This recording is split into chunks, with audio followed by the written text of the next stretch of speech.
Now to a high-stakes game of political chicken as the Trump administration threatens to not just furlough workers if there's a government shutdown, but to permanently lay them off. Democrats are pushing back, calling the threat an intimidation tactic. CBS News congressional correspondent Nikole Killion has been speaking with lawmakers, and she joins us now.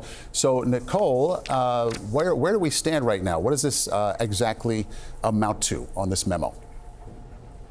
Well, basically what this memo advises is that federal agencies should consider a reduction in force if it involves a program, project, or activity that is not consistent with the president's priorities should there be a funding lapse. However, an OMB official does caution that certain services would continue in the event of a shutdown, whether that's Social Security benefits, military operations, and federal air traffic control. What's been the reaction from lawmakers so far, Nikole?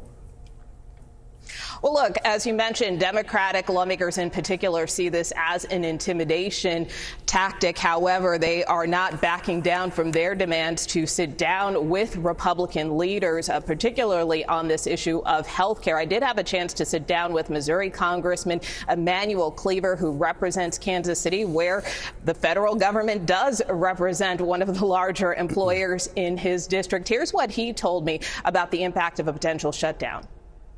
Do you see this as a serious threat? Well, it's not helpful because our economy is already in intensive care, and we're now talking about laying off more people. That's going to put a strain on the economy, no question about it.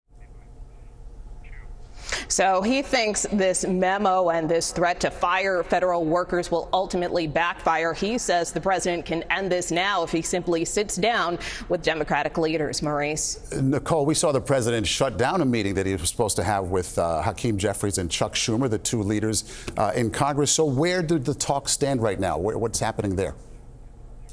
Well, there are no talks happening, so not much is taking place. And look, Congress is still out on recess, so we expect things to come to a head when they return next week. One would think. Okay, Nikole Killion on the Hill tonight. Thank you so much.